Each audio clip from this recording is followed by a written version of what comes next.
Chers amis, bonjour, voilà, donc Parashat Shemini. Alors notre mission, on va dire quelques petites paroles. Donc ces parachutes-là, c'est des parachutes qui sont un petit peu difficiles, d'accord, dans Vaïkra, avec les korbanot, des sacrifices. Alors bon, c'est un peu, comment dire, ardu de parler des sujets qui sont développés là-bas. Avant Baruch Hashem, il y a plein de sujets que oui, on peut discuter. Dans Parashat Shemini, on a vu un événement tragique. C'est quoi ? Parashat Shemini va nous raconter l'inauguration du Mishkan. Vous savez ce que c'est le Mishkan? Oui. Après la faute du Vaudor, Akadosh Baruch Hu, il va nous donner une mitzvah pour nous pardonner, d'accord? Et c'est quoi? C'est la construction du tabernacle, d'accord? C'est un petit temple portatif qu'on construisait dans le désert, qu'on reconstruisait, démontait, reconstruisait, démontait, reconstruisait. À chaque station qu'on traversait dans le désert. Maintenant, l'inauguration de ce Mishkan, l'inauguration du Misber, tout ça, alors il va y avoir une sorte de, on va pas dire une fête, on va dire quel mot, dites-moi un mot joli, une cérémonie, pas mal, il y aura une cérémonie pour inaugurer donc le Mishkan, le Misbéach, l'autel. Et qu'est-ce qui va se passer? Les fils de Aaron, donc Aaron il avait plusieurs enfants, dont Nadav et Avihu, donc deux grands personnages. Et ces deux personnages-là, qu'est-ce qu'ils vont faire? Ils vont faire quelque chose de pas bien. Alors, qu'est-ce qu'ils vont faire? On va expliquer ça. Le verset, il va nous dire, lui, qu'ils vont prendre un feu étranger. Qu'est-ce que ça veut dire un feu étranger? Vous savez que chaque sacrifice, il devait être brûlé, il était brûlé. D'accord?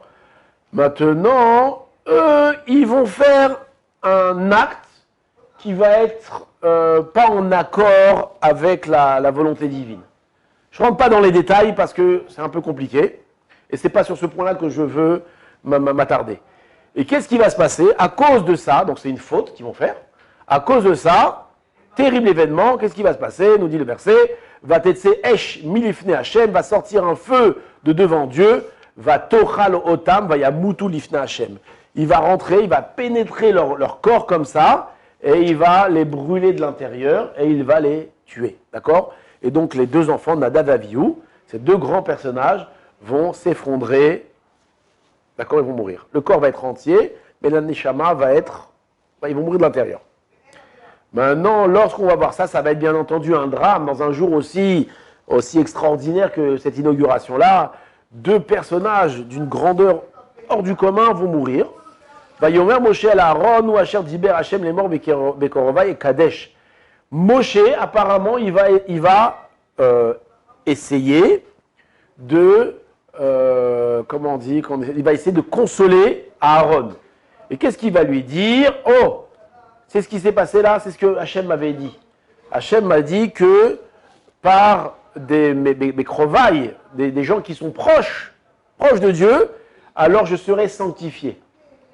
Vous ne comprenez pas la phrase, c'est pas grave, dans un instant on va l'expliquer. Et voilà, c'est ce qui s'est passé. Comment va réagir Aaron? Il domme Aaron. Aaron, il ne va rien dire, lui. Donc Moshe Rabbeinu va essayer de le consoler, mais Aaron, lui, il ne va rien dire. C'est quoi cette parole de consolation que Moshe va prononcer? Nous dit Rashi. Nous dit Rashi comme ça. Voilà, c'est le Rashi donc dans le Pasuk Gimel. Amarlo, Moshe le Aaron. Moïse, il a dit à Aaron. Aaron Achi, Aaron mon frère. Ouais, mon frère, c'est la mode de dire mon frère. Aaron mon frère, Yodea Haïti Shid Kadesh Abaïd Bemiyuadav.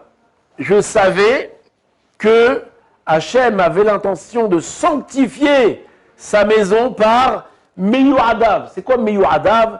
On va traduire par des êtres d'exception, par des personnages bien près des gens, hors du commun. D'accord? Ce n'est pas une traduction littérale, mais c'est ça le sens. D'accord? Vaïti savouré, moi je pensais, Obi, Obecha, ou toi, ou moi. D'accord? Je savais qu'il allait y avoir un événement incroyable qui allait être fait sur des gens exceptionnels. Moi je crois que c'était ou moi ou toi. Pourquoi? Moshe, c'est vrai que c'est un homme d'une grande humilité, mais il savait qui il était, comme Aaron. Et qu'est-ce qu'il a vu? Qu'est-ce qu'il dit Moshe? Il dit maintenant Arshab Roéani, maintenant je vois, chez M Gedolim Mimeni ou Mimcha. Je vois que non, je me suis trompé. c'était pas ni toi ni moi, mais c'était tes enfants. Et donc je vois et je comprends de ça que tes enfants, ils étaient plus grands que toi et que moi. Donc on voit de ce Rashi-là que Nadav et Avihu, c'était des personnages. Moshe Rabbeinu témoigne. D'accord? Moshe Rabbeinu, il ne va pas dire des paroles de consolation qui ne sont pas vraies. D'accord? S'il dit ça, c'est que c'est Bémet, c'est vrai, c'est comme ça. Que Nadav et Avihu, c'était des très très grands personnages. Ils étaient plus grands que nous. D'accord? Ça, c'est ce que nous dit le verset ici. Donc Nadav et Avihu, c'était qui? C'était des grands personnages? Oui, vous êtes d'accord? Vous dormez ou quoi? Ça va. Maintenant, on voit que la Gemara, il y a alors des Gemarot, il y a des Midrashim, la Gemara nous raconte, je crois que c'est la Gemara dans Sanhedrin, qui nous dit que un jour, Moshe et Aaron, ils étaient en chemin, derrière eux, il y avait Nadav et Avihu, et derrière eux, il y avait tout le peuple. Et Nadav, il a dit à Avihu, écoutez bien la phrase qu'il va dire, jusqu'à quand vont vivre ces deux Zekenim? Alors, si on traduit en français, ça fait moche. Ça veut dire ces deux vieux, c'est pas beau. On va dire ces deux anciens, c'est plus honorable. D'accord? Jusqu'à quand vont vivre ces deux anciens? D'accord? Jusqu'à quand ils vont vivre? Donc, quand est-ce qu'ils vont mourir? Afin que toi et moi, nous prenions la direction du Ham Israël. Donc, quand on entend une phrase pareille, qu'est-ce qu'on se dit? C'est grave, c'est moche. Oui ou non? Donc, il y a 2 minutes, là, je viens de vous dire que c'était des personnages exceptionnels d'une grandeur incroyable. Et maintenant, on entend qu'ils sont en train de dire un truc aussi violent. Alors vraiment, ouais, c'est compliqué à comprendre. Très bien. Deuxième question. Si tu me dis que c'est des grands personnages, alors là, ça va, c'est un midrash qui nous dit que pourquoi est-ce qu'ils ont été punis, Nadav et Avihu? Parce qu'ils ont fait plusieurs fautes. Alors le midrash, lui, va citer 4 fautes. On voit qu'il y a plus que 4 fautes, même ici le verset cite une autre faute. Mais le Midrash lui ramène 4 fautes. C'est quoi les 4 fautes? Il dit la première faute, c'est parce qu'ils ont bu du vin avant de rentrer servir dans le Mishkan. D'accord? Ils étaient shtouye yahin. Comment on dit shtouye yahin? Pas ivre. Ivre, c'est shikor, c'est plus que... Shtouye yahin, ils avaient bu un peu de vin, ils avaient bu du vin.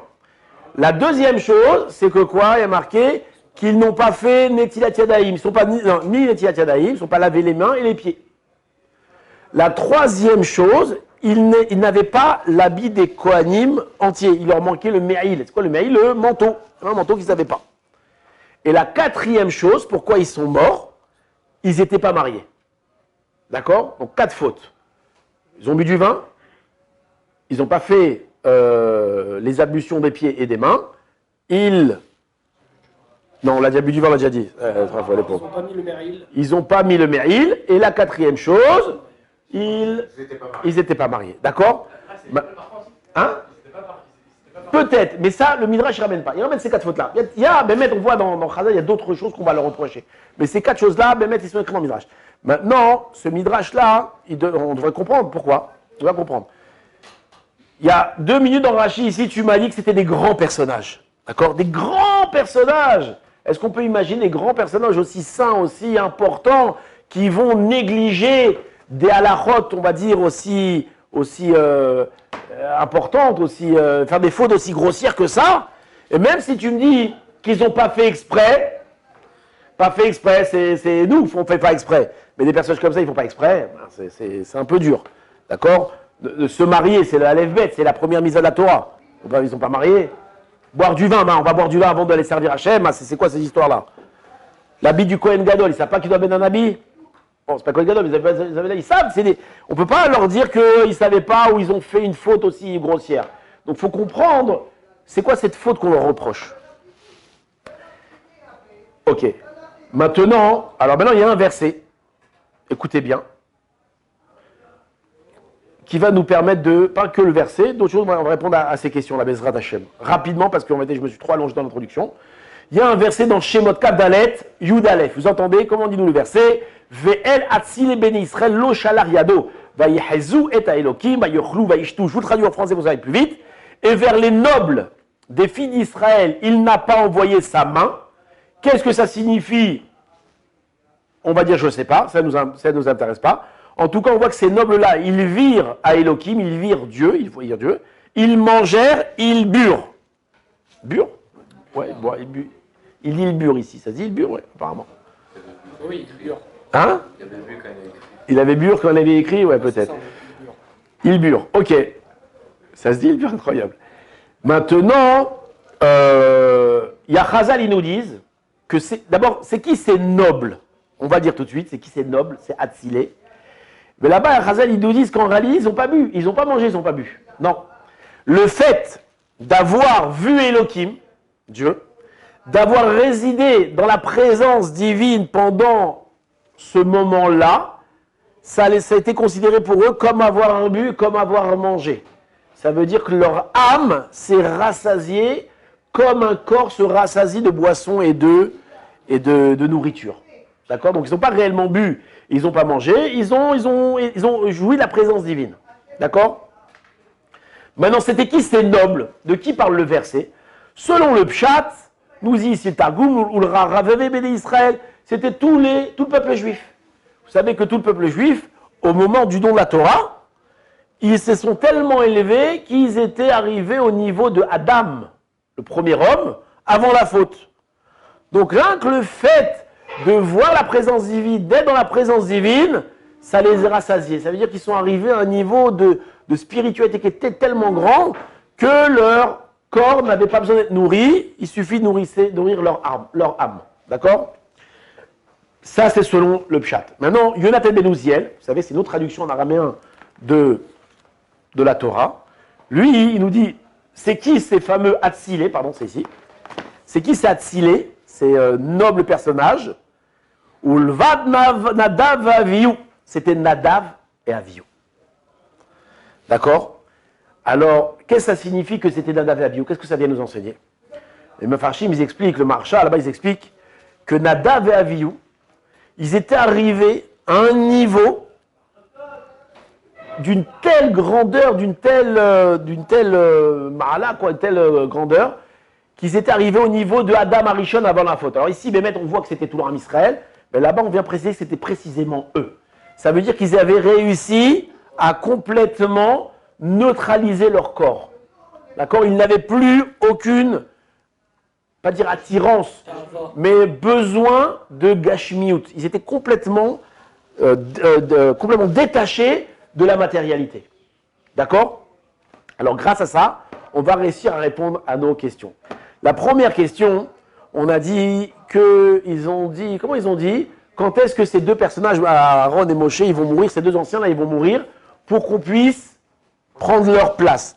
Alors, déjà, on comprend que ce n'était pas des personnages. Si ici, on parle de Hatzilé, on parle de nobles personnages, on imagine bien que ce n'était pas pour leur honneur qu'ils voulaient faire ça, pour du kavod. Pourquoi? Parce que Chazal nous enseigne que c'est quoi la différence entre le Olam Hazé et le Olam Haba, ce monde-ci et le monde futur? C'est que dans le monde futur, ni on boit, ni on mange, ni on se reproduit, d'accord, on n'est pas marié, ni il y a de jalousie, ni il y a de haine, ni il y a de concurrence, d'accord? Alors qu'est-ce qu'on fait? On est face à la présence divine, chacun avec les tzadikim avec leur couronne sur leur tête, et ils jouissent de la présence divine. D'accord? Donc si on dit que Nadav et Avihu étaient arrivés au niveau d'Adam Arishon avant la faute, ça veut dire qu'ils étaient arrivés à ce qu'on appelle les Prinat Olam Haba. Ils étaient comme si c'était au Olam Haba. Et donc, si tu es comme le Olam Haba, comme être dans le Olam Haba, c'est évident que tu n'as pas d'attirance ni pour la jalousie, ni pour la concurrence. Donc, quand ils demandaient quand est-ce que Aaron et Moshe vont mourir, c'était pas par jalousie ou pas par volonté de kavod, de plaisir, des honneurs. D'accord? Donc, pourquoi est-ce qu'ils voulaient ça? Alors, le Rav Spitz, il explique un truc très intéressant. Il dit qu'ils n'étaient pas d'accord. Alors, quand je dis quand ils n'étaient pas d'accord, faites très attention, c'est mes mots à moi, c'est moi qui parle. Hein. Ce n'est pas ces mots à eux, ni les mots des commentateurs. C'est juste pour vous expliquer, que vous compreniez l'idée. Ça veut dire qu'il y avait une sorte de marloquette, on va dire comme ça. C'est peut-être pas le mot le plus idéal, mais faites attention à ce qu'on dit quand on parle des personnages comme ça. Entre Moshe et Aaron, et aussi entre Nadav et Avihu. Moshe et Aaron et le judaïsme en général je ne dis pas nous pousse, mais la philosophie du judaïsme, c'est de servir Hachem à travers la matière. C'est-à-dire qu'on va utiliser la matière pour s'élever. D'accord? Et ça veut dire quoi utiliser la matière? On va vivre dans la matière. On va vivre mamage dans un monde de gashmi complet. D'accord? Qu'est-ce qu'on nous demande? On nous demande de nous marier. Quoi? Je vais devoir m'occuper d'une femme. Oh là, elle veut ses cours. Je veux que je l'emmène au restaurant. Il faut que je l'emmène acheter des bijoux là-bas. Il faut que je m'occupe d'elle, une maison. Quoi? Il faut que j'ai des gosses. Oh là là, je vais devoir aller faire les courses. Je vais devoir leur changer les couches. D'accord? Ça a une vie super gashmi. Mais comment tu veux que je m'élève? Non. C'est comme ça que tu dois t'élever. Et c'est ça le judaïsme qu'il veut. Il veut que tu t'élèves à travers la matière. D'ailleurs, lorsqu'on en met un sacrifice au Beth Amikdash, Korban Toda, Korban Shlamim, Korban Khatat, même quand on avait fauté, on en met un sacrifice. Qu'est-ce qu'on faisait avec ce sacrifice? Une partie, on le brûlait. Une partie, les Kohanim le brûlaient. Et une partie, qu'est-ce qu'on faisait? On le mangeait. Ça veut dire qu'on va... Un sacrifice, la chose la plus sainte qui existait, on devait la manger. Ça veut dire on veut... Alors, c'est pas un plaisir qu'on avait, forcément. Quoique oui, peut-être un plaisir de manger un sacrifice. C'était de la viande, quoi. Sauf. Donc, on devait prendre cette matière-là et s'élever à travers la matière. Entre parenthèses, un non-juif qui voulait apporter un sacrifice, vous savez, il ne pouvait pas. Enfin, oui, il pouvait. Il y a un seul sacrifice qu'il pouvait apporter, c'est quoi? Le Korban Ola. C'est quoi Korban Ola? C'est un Korban, un sacrifice qui est entièrement brûlé sur l'autel. Ça, on mange rien. Pourquoi? Parce que la conception non juive de la religion, c'est que la religion, c'est à la synagogue ou autre part, d'accord? Et la vie, c'est autre chose. C'est deux choses qui sont complètement différentes. On ne lit pas les deux choses. C'est ou tu es dans la religion, ou tu n'es pas dans la religion. Oui? Et donc, il n'y a pas cette conception de prendre la matérialité et d'en faire de la religion. D'ailleurs, dans certaines religions, pour être un religieux, il faut quoi? Se séparer de la matière. On ne se marie pas, d'accord, on a une vie très ascète comme ça, on se sépare de la nature. On avait déjà raconté une fois un peu une vidéo. Bon, l'occasion. Le juif, c'est pas comme ça. Le juif, lui, il est représenté. Par quoi on représente le juif? C'est quoi le symbole du juif? Alors, c'est une grande discussion, est-ce que c'est un symbole juif ou pas? On va dire que oui. La Magen David, c'est quoi la Magen David? C'est une étoile. C'est quoi une étoile? C'est deux triangles. Un dans ce sens-là, un dans ce sens-là. Qu'est-ce que ça représente? Ce triangle-là, quand il est avec la base en bas et la pointe en haut, il représente la matérialité. Pourquoi? Parce que lorsqu'on est petit, on est né, alors on a devant nous toutes les possibilités matérielles devant nous. D'accord? On est petit, donc on commence à grandir, on a des forces, on a la jeunesse, on a la santé. D'accord? On a le cerveau qui est tout neuf, tout propre, où on peut apprendre plein de choses. Donc, vous allez dire que notre corps, il est plein de capacités. Et plus tu vas aller dans l'âge, et qu'est-ce qui va se passer? Au fur et à mesure, tu vas perdre tes capacités. Jusqu'à arriver au bout, tu es un petit vieux de 98 ans, et tu n'as plus tellement de force, tu as à peine arrivé à parler, et à la fin, qu'est-ce qui se passe? On part de ce monde. Donc tu n'es qu'une neshama. Donc on voit que la matérialité, on part de beaucoup et on va en réduisant. Le deuxième triangle qui est à l'envers, c'est quoi? C'est le contraire. C'est pas le contraire, c'est la spiritualité. Quand tu nais, d'accord, quand tu es tout petit, au niveau spirituel, t'es quoi? T'es zéro, t'es rien du tout. Tu sais même pas lire, tu sais même pas parler, tu sais rien du tout. Et au fur et à mesure, tu vas commencer à acquérir des connaissances, jusqu'à que tu arrives au summum de la connaissance, et à la fin aussi là où tu vas quitter. Maintenant, quand tu prends un triangle comme ça, et un triangle comme ça, tu les mets ensemble, c'est quoi? C'est Magen David. Ce qui représente le juif et ce qui représente le judaïsme. Ça veut dire quoi? Qu'on va nous prendre toute cette matérialité, toutes ces forces matérielles, toute la matérialité de la Geshmiout, et on va l'élever en spirituel. On va mélanger ce qu'on appelle l'harmonie. D'accord? Pourquoi je dis l'harmonie? Parce que le Rav Hirsch, le Rav Moon, qui était un talmide du Rav Hirsch, il a écrit un livre entièrement sur ça, sur cette symbiose, comme ça on dit, entre la Gashmiout et la Rouhaniout. On n'est pas un peuple que Rouhani, on n'est pas un peuple que Gashmi, pas que spirituel, pas que matériel, on est les deux ensemble. D'accord? Et ça, c'est la conception. Et comme ça, Moshe Aaron, il transmettait au Ham Israël, et c'est comme ça qu'on doit servir Hachem. Et ça veut dire qu'on va devoir traverser beaucoup d'épreuves qui sont matérielles pour pouvoir amener le Ham Israël au tikkun. Comment on dit au tikkun? À la réparation ultime à la fin des temps. Pour Nadav et Avihu, c'était trop long tout ça. On dit, on n'a pas besoin de passer par tout ça. On doit court-circuiter la gashmiout, la matérialité. On doit directement avoir un niveau spirituel, se concentrer sur la spiritualité. Enlever complètement la matérialité. Maintenant, comment et qu'est-ce qui va se passer? Ils vont mourir.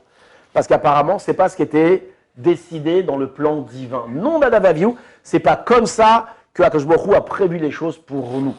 Et qu'est-ce qui va se passer? Ils vont faire 4 fautes. Alors en vérité, ce n'est pas des fautes qu'ils vont faire. C'est des fautes par rapport au plan divin, mais par rapport à leur Ashkafa, ce qu'ils pensaient qu'il fallait faire, ce n'est pas des fautes. La première chose, c'est qu'est-ce qu'ils ont dit? On a dit ils ont bu du vin. C'est quoi le vin? Le vin, qu'est-ce qu'il fait, le vin? Il réjouit, il rend sa mère. Ben, il ne réjouit pas. Il est mebalbel le da'at. Il défonce, c'est vrai, c'est un mot, on va dire, populaire. D'accord, c'est Yona qui dit le mot défoncer, mais c'est vrai. Qu'est-ce qu'on a dit à Purim? Chaya vinish les bessoumé, un homme il a le devoir de s'enivrer, se parfumer du vin, adelo yada, jusqu'à qu'il... Alors, c'est quoi là-bas la notion? Yada, c'est le da'at, jusqu'à qu'il n'ait plus de da'at. En vérité, on ne doit pas y arriver, je crois, un petit peu en vent, on doit s'arrêter. D'accord, adelo yada. Le Rav Abergé est arrivé?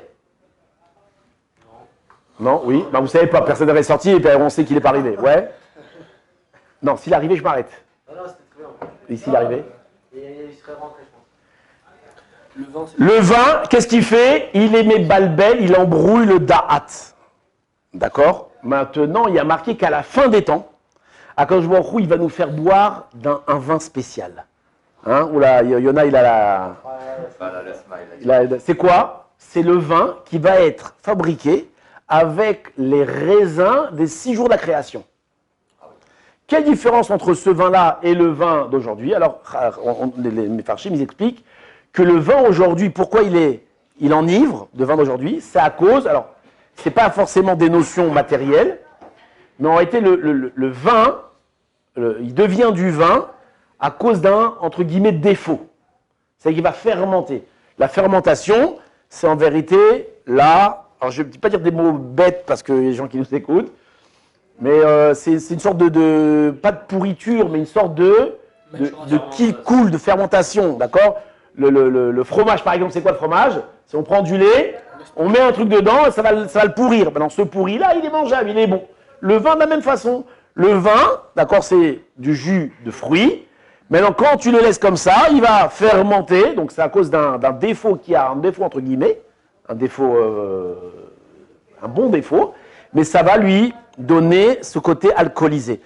Maintenant, comment ça explique dans le langage de Chazal? C'est quoi? C'est la psolète, le détritus qu'il y a dans le raisin qui fait que le vin enivre et il te rend saoul. Maintenant, dans le vin qui vient des 6 jours de la création, il n'y a pas ce problème-là. Et donc, ce vin-là n'enivre pas. Maintenant, qu'est-ce qu'ils ont cru, eux, Nadav et Avihu? Qu'eux, ils étaient arrivés à un niveau au-dessus de, comme le Olam Haba, comme on a dit, le monde futur. Et donc, pour eux, le vin n'avait pas ce problème-là de les enivrer. Et donc, c'est pour ça qu'ils se sont permis de boire du vin. Alors, vous allez me dire, c'est quoi le problème de boire du vin avant d'aller servir au Beth Amikdash? C'est qu'on ne doit pas les servir à Hachem. Parce que quand on va au Beth Amikdash, on fait des sacrifices, où les Kohanim, ils s'occupent des sacrifices, on s'occupe de la tchouva de gens, on s'occupe de choses très sérieuses où on va s'élever. S'élever lorsqu'on est bourré, ça ne veut rien dire. J'ai un copain, il m'a raconté qu'il était fâché avec son associé. Et son associé, il est venu lui demander pardon quand? Le jour de Purim, quand il était complètement bourré. T'es bourré, mon frère, pardon. Est-ce qu'il a accepté le pardon? Eh bien non, il n'a pas accepté pardon. Alors sa femme lui a dit, mais attends, il est venu demander pardon, c'est pas beau. Qu'est-ce qu'il lui a répondu? Alors, lui, il m'a dit, c'est vrai, c'est pas beau ce que tu as dit, comment je me suis comporté, c'est très orgueilleux de ma part, mais ça m'a gêné qu'un ivrogne vienne me demander pardon. Si tu penses que tu as fait quelque chose de pas bien, tu dois venir me demander pardon quand ton esprit il est propre, quand ton esprit il est clair. Mais quand tu es plein de vin et tu es complètement ivrogne, tu vas demander pardon, il n'y a pas de valeur dans ça. Un ivrogne, il vient me dire pardon, ça vaut rien. Oui ou non? Vous comprenez? Ça dévoile, ça vrai. Alors, tu veux dire dévoiler, pas dévoiler. Mais réellement, quand il est pas ivre, comment il se comporte? Il va pas dire pardon. Alors, c'est pas un vrai pardon. Moi, je veux, peut-être. Mais nous, ce qu'on Ce qu'on veut, c'est du Da'at Saloul. Comment on dit en français Da'at Saloul? Clair, pur. Clair, pur. Pas sous l'influence de l'alcool. Et donc, dans le Beth Amikdash, il fallait que ça soit Da'at Saloul. Il faut que ce soit réellement d'eau. Maintenant, eux, ils pensaient que le vin, il n'avait pas d'influence sur eux. Pourquoi? Ils étaient détachés de ça. Ils n'étaient jamais pris Nato Lababa. C'est pour ça qu'ils ont bu du vin. C'était une erreur, mais eux, ils ne pensaient pas que c'était une erreur. La deuxième chose, je fais rapidement parce qu'il y a le cours. C'est, on a dit, qu'est-ce qu'ils ont fait? Ils n'ont pas fait Netilat Yadayim, ils ne se sont pas lavé les mains. Pourquoi ils n'ont pas lavé les mains? Il dit, pourquoi on se lave les mains? À cause de quoi? À cause de l'impureté. L'impureté vient à cause de la faute. D'accord? La mort, tout ça. Maintenant, eux, ils étaient, selon eux, des prinates, encore une fois, Olamaba, Adam Arishon. Et lorsque Adam Arishon il a été créé, il n'y avait pas cette notion de mort, il n'y avait pas cette notion d'impureté. Donc eux, ils pensaient qu'ils n'avaient pas besoin de se purifier. Pourquoi? Eux, ils étaient avant la faute, ils ne sont pas liés avec la mort. La troisième chose, qu'est-ce qu'ils ont fait? Ils ne se sont pas mariés. Pourquoi? On a dit que dans le Olamaba, il n'y a pas de kavod, rappelez-vous, on a dit qu'il n'y a pas d'honneur, il n'y a pas de toutes ces choses-là. Mais une des choses, il n'y a pas aussi qu'on ne se reproduit pas. Il n'y a pas de péria verivia. Donc eux, ils pensaient qu'ils étaient déjà au-dessus de ça. Et ils n'avaient pas besoin de se marier. Ils étaient donc Beprinat Adam Arishon, pas besoin de se marier. Et la quatrième chose, qu'est-ce qu'on a dit? Le Méhaïl. Avant Adam Arishon, avant qu'il faute, quelle tenue ils étaient? Tout nus. Pourquoi? Parce que le corps ne faisait pas de honte. Quand est-ce qu'ils ont eu besoin de se couvrir? Quand ils ont fauté. Quand ils ont fauté, le corps était devenu une source de honte. C'est ce qu'on a dû le cacher. Des beaux chouchous, ils ont eu honte. Maintenant, eux, encore une fois, ils sont dans leur esprit, ils sont quoi? Ils sont au-dessus à l'époque d'Adam Arishon, ils sont au Lamaba. Et donc, eux, ils n'ont pas ce problème de honte du corps. Et donc, ils n'ont pas eu besoin, d'après leur pensée, de mettre l'habit pour recouvrir leur corps. Alors, c'est vrai qu'ils ne sont pas rentrés tout nus à ce moment-là, parce que, bon, ça ne se faisait pas non plus. Mais ils n'avaient pas besoin d'avoir ce surplus d'habits, parce que l'habit aussi, c'est lui qui vient amener du kavod, de l'honneur. Vous savez, un roi, il a un habit spécial, un Kohen a un habit spécial. Vous voyez, le Kohen normal, il avait 4 habits, le Kohen Gadol, il avait 8 habits. Pourquoi? Parce que non plus il a d'habits, plus il est honoré, plus il est honorable. Pardon, c'est pas honoré, honorable. Maintenant, eux, comme ils ont un corps, et ce corps, tu n'as pas besoin de l'honorer parce qu'il est pur, il est saint, ils n'avaient pas besoin de mettre cet habit-là. D'accord? Donc on voit en réalité que les fautes qu'ils ont fait, ce n'était pas réellement des fautes. Eux, ils ne pensaient pas que c'était des fautes, c'était par rapport à leur niveau. Et ils se sont trompés. Maintenant, c'est quoi le moussar askel? Qu'est-ce qu'on doit apprendre, nous, de ça? C'est qu'en réalité, on ne doit pas chercher d'originalité pour quand on va servir Hachem. Nous, on doit être des bons juifs. C'est quoi un bon juif? C'est quelqu'un qui suit le Shulchan Aruch. Ne commence pas à croire que toi, tu es arrivé à un niveau incroyable et que tu es arrivé à un niveau spirituel, tu vas commencer à faire des choses incroyables. Il y a des gens comme ça, d'accord? Je ne vais pas vous dire de nom parce que ça ne se fait pas. Mais il y a des gens qui se prennent pour des, je ne sais pas quoi. Un vrai bon juif, d'accord, c'est quelqu'un qui suit le Shulchan Aruch à la lettre. Il y a un truc qui est incroyable, c'est quand vous écoutez les discours des Gdolé Israël, des grands rabbinim, le Rav Chaim Kanievski aujourd'hui, il n'y a pas longtemps, mais tous les rabbinim, ils poussaient beaucoup les gens à étudier quoi? Vous allez dire le moussard, c'est vrai, on doit étudier le moussard. Mais le moussard, c'est comme le ciel, on en met un petit peu, une demi-heure par jour. Ils poussaient les gens à étudier la halacha. Pourquoi? Il y a plein de belles choses, étudier le Tanar, le Chumash, il y a plein de choses. Non, il faut étudier la halacha. Et même quand tu étudies la Gemara, tu dois étudier la Gemara à l'ibad et ilcheta pour arriver à une conclusion de halacha, de loi. Pourquoi? Parce que c'est ça un bon juif. Un bon juif, c'est quelqu'un qui respecte la halacha. On ne peut pas être un bon juif si on n'est pas en accord avec le Shulchan Aruch. Donc tout celui qui a des idées nouvelles sur le judaïsme, qui essaie d'inventer des trucs qui ne sont pas dans la halacha, c'est pas un bon juif. Un bon juif, c'est un juif qui suit le Shulchan Aruch. Et c'est exactement ce qui s'est passé. Et c'est exactement maintenant, c'est mes mots à moi, attention, la faute entre guillemets de Adam et Avihu. Ils avaient cette originalité de penser qu'ils allaient servir Hachem d'une autre façon, d'être chose plus profonde, directement, plus spirituelle. C'était une erreur. C'est pas comme ça. Que je il veut que tu le sers comme il veut que tu le sers. Chazak ou Baruch.